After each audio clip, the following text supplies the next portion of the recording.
देखिए, जो भी स्थानीय चुनाव होते हैं उनमें मुद्दे बड़े गंभीर होते हैं और बड़े सामान्य भी होते हैं। जैसे सबसे बड़ा मुद्दा महम के अंदर व्यवस्था का है, सीवरेज का है, पानी का है, आपकी सफाई का है, पार्कों का है, और मैं तो कहता हूँ कि शौचालय की बड़ी समस्या महम के अंदर है। जो जन सामान्य के मुद्दे होते हैं वो सारे के सारे तो एज इट इज खड़े हैं। मैं कहता हूँ पिछली सरकार ने किया क्या? 5 साल यहाँ बीजेपी शासित नगर पालिका चली और आज भी ये समस्याएं एज इट इज खड़ी हैं। पीने का पानी 5-5, 6-6 दिन में आता है, खराब पानी आता है। और शहर में अगर ऐसी अव्यवस्था हो तो लोग कैसे जिएंगे, कैसे उनका गुजारा होगा? पानी के बगैर तो कुछ भी नहीं हो सकता। तो सबसे बड़ी समस्या में पीने के जल की है, पानी की है। शुद्ध पानी नहीं मिलता, समय पर नहीं मिलता। क्या नगर पालिका का दायित्व तो नहीं है कि वो अपने शहर में पानी की व्यवस्था को कायम करे?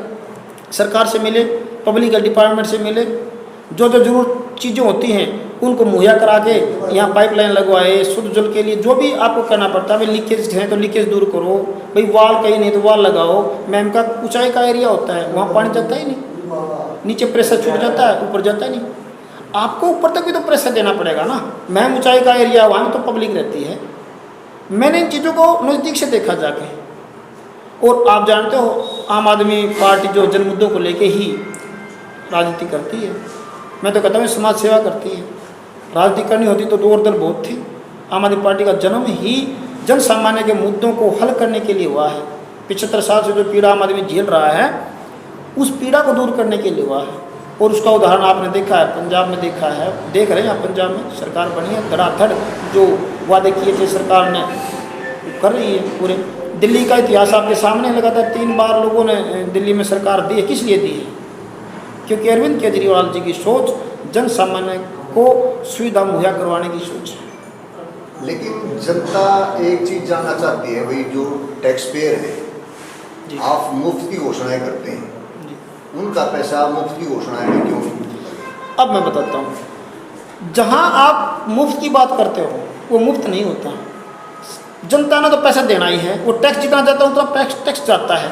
सरकारों में भ्रष्टाचार बिल्कुल शून्य कर देती है आम आदमी पार्टी, और उसके पास जो पैसा बचता है वो जनता को रिबेट जाता है। भाई वो पैसा बचेगा किसी एक आदमी की तो जेब में डाल नहीं सकते। वो जनता की जो मूलभूत सुविधाएं हैं उनको पूरा करने के लिए जाता है। और जब प्रजातांत्रिक सरकारों में जो प्रजा टैक्स देती है, सरकारें उससे चलती हैं, और वहाँ पर बिजली, पानी, शिक्षा, स्वास्थ्य, शासन प्रशासन में भी अगर आपने इतने ज़्यादा लोड के टैक्स डाल दिए, ज़्यादा जैसे बिजली में ज़्यादा कर दी, हॉस्पिटलों के खर्चे ज़्यादा कर दिए, तो आम आदमी कैसे जी पाएगा? टैक्स तो आपकी हर छोटी सी चीज़ में भी टैक्स पे होता है। फिर अलग से आपके डायरेक्ट टैक्स अलग, इनडायरेक्ट टैक्स अलग। टैक्सों से तो सारा कलेक्ट होता है। और टैक्सों का पैसा भ्रष्टाचार में रोक के आम जनता की तरफ उसका मुंह आम आदमी पार्टी करती है। आप इसको फ्री कहते हो, मैं तो इसको फ्री नहीं कहता, तो आपका पैसा है। अभी चुनाव डिक्लेयर कर दिए जी, चुनाव आयोग ने, जी, समय भी कम बचा है, तो पार्टी क्या सिंबल पे लड़ेगी या ऐसे ही लड़ेगी? पार्टी सिंबल पर लड़ेगी। और ये सही बात कह रहे हैं आप। हमें भी अंदाज़ा नहीं था कि इतना जल्द चुनाव ये सरकार करवा देगी, क्योंकि पीछे इनकी नीतियाँ जो देखी हमें तो लग रहा था कि और डुलमुल रवैया अपनाते हुए 2-3 महीने और निकालेंगे, लेकिन हम चौकन्ने थे, दुरुस्त थे।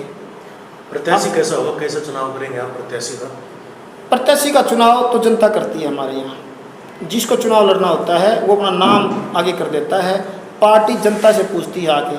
अब जैसे सीमा रानी वाइफ ऑफ अशोक कुमार जो रिजर्व कैटेगरी से ये चुनाव है चेयरमैन का, वो हमारे प्रत्याशी हैं। ये सीमा रानी हमारे साथ बैठी हैं। इन्होंने अपना नाम आगे किया कि मैं चुनाव लड़ना चाहती हूँ। हमने इनका नाम पार्टी को आगे भेज दिया। पार्टी अब सर्वे करेगी। अगर पार्टी सर्वे में ये फिट बैठती है तो इनको टिकट दे देगी। क्या घोषित माना जाए? नहीं, पार्टी करेगी घोषित तब माना जाएगा। लेकिन एक और उम्मीदवार है जो रोशन फौजी है, उसकी वाइफ है रवीना जी, वो भी कहीं ना कहीं दौड़ में है। हाँ, उसका भी हमारे पास समाचार आया है, लेकिन मैं उसको पार्टी का अड्डा नहीं मानता। क्यों नहीं मानता? इस पर थोड़ी मैं आपत्ति जताऊँगा। क्योंकि 15 तारीख को अशोक तंवर जी आए थे, यही 15 को, और तब उन्होंने अपने आप को अनाउंस कर दिया था तंवर जी प्रोग्राम के बाद कि भाई मैं भी चुनाव लड़ूंगा। लेकिन उस बंदे ने आज तक हमारे से किसी कार्यकर्ता से, हमारे जिलाध्यक्ष से या खुद मैं उपाध्यक्ष हूँ, मेरे से बात तक नहीं करी है कि मैं भी पार्टी का आपका ही उम्मीदवार हूँ, आप मुझे भी कंसर्न करिए। मुझे लगता है कि ये बंदा प्रायोजित है, पार्टी में आया हुआ है, लेकिन इसके पीछे किसी और का हाथ है। और मैं स्पष्ट बोल रहा हूँ यहाँ बीएसपी के बिंटू जिन्हें चुनाव लड़ा था उसका हाथ है, स्पष्ट हाथ है, इसको कोई नकार नहीं सकता। ये पूरा का पूरा हमने वेरीफाई भी कर लिया और मैम की जनता कह रही है कि ये बंदा पार्टी से बाहर से मॉनिटर होता है और इसको सिर्फ और सिर्फ पार्टी में टिकट दिलवाने के लिए इम्प्लांट किया गया है, ये पार्टी कैडर नहीं है। तो आप ये मान लिया जाए कि आपकी पार्टी में भी धड़े हैं? धड़े नहीं कह सकते हम इनको, वो तो पार्टी में आया ही 15 तारीख को है और पार्टी में आया, हमारे से कोई बात नहीं हुई उसकी अभी तक।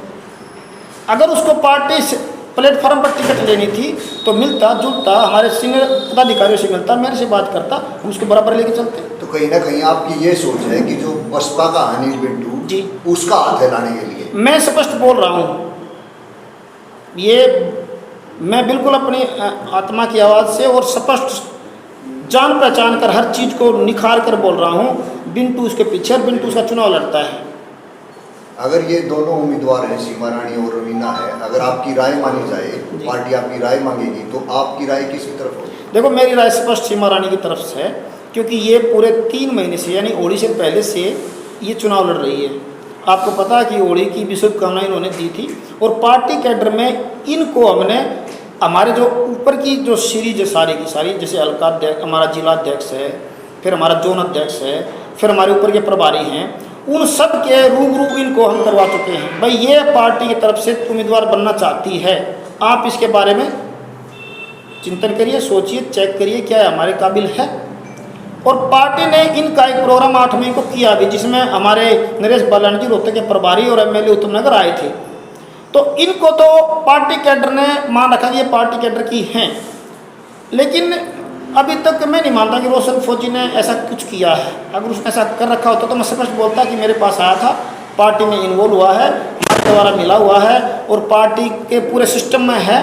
मुझे नहीं लगता पार्टी सिस्टम में है, वो कहीं और से मॉनिटर हो रहा है। और से नहीं, मैं स्पष्ट बोलता हूँ, बिंटू से मॉनिटर होता है। और पार्टी बाह्य आदमी के द्वारा मॉनिटर किए गए आदमी को पार्टी का फैसला टिकट दे तो ठीक है। पार्टी टिकट अगर किसी को देती है तो हम पार्टी कैडर के लोग हम साथ जाएंगे, वो पार्टी का फैसला है।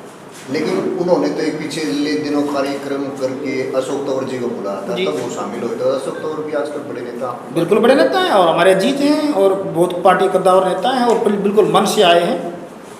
इसमें अशोक तंवर जी के ऊपर तो प्रश्न ही नहीं है। कहीं प्रश्न तो रोशन के ऊपर है कि वो आज तक किसी कार्यकर्ता से मिलके और उसने अपना नाम प्रपोज नहीं किया, वो केवल और केवल बाह्य हाथों से प्रपोज हुआ है।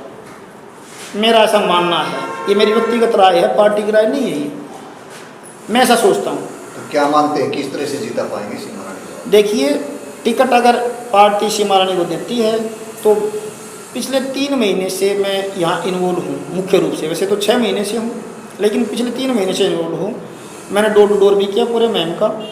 लोग तंग हैं इन लोगों से, इन्होंने कोई भी जन सामान्य के मुद्दों पर काम नहीं किया है और बदलाव चाहते हैं। आम आदमी पार्टी की जो पंजाब में लहर थी वही लहर मुझे यहाँ भी लगती है। और जीता है तो जनता की जी, अपना काम मेहनत करना है। जनता ने अगर मूड बना लिया है तो सीमा रानी को कोई नहीं रह पाएगा। अकेले दिनेश की मेहनत से सीमा रानी नहीं जीतती। ये कब तक फाइनल हो जाएगा कि टिकट सीमा रानी को मिलेगी या किसी और कार्यकर्ता को? जैसे कि आप जानते हो, हमारी 29 तारीख की रैली है कुरुक्षेत्र की, हरियाणा बदलो रैली, केजरीवाल जी वहाँ अध्यक्षता करेंगे उसकी। मैं मानता हूँ कि रैली के बाद पार्टी तुरंत इसको अगले दिन या उससे अगले दिन कर देगी, क्योंकि 4 तारीख लास्ट डेट है फार्म भरने की, उससे पहले क्लियर हो जाएगी। जिसको भी पार्टी टिकट देगी हम तन मन धन से उसके साथ चुनाव लड़ेंगे। क्या मुद्दे लेकर आप उतरेंगे मैदान में? मुद्दे यही मैंने जो बताया आपको पहले भी, जैसे पानी का सबसे बड़ा मुद्दा है।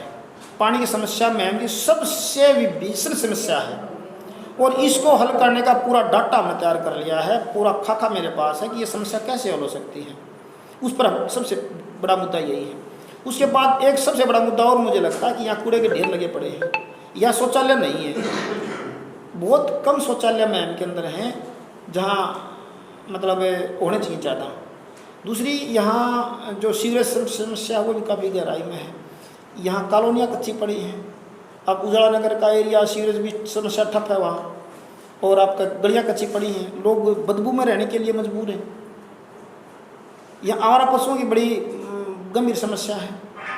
तो समस्याएं तो सारी की सारी हैं जो एक आदमी को प्रभावित करती हैं। इन्हीं समस्याओं का हल करने के लिए, समाधान करने के लिए आम आदमी पार्टी मैदान में आई है और एक ईमानदार सरकार नगर पालिका में देने का वादा करके हम चुनाव के बीच में जाएंगे और हर आदमी की समस्या चुन चुन कर हल करेंगे, ये हम संकल्प लेते हैं।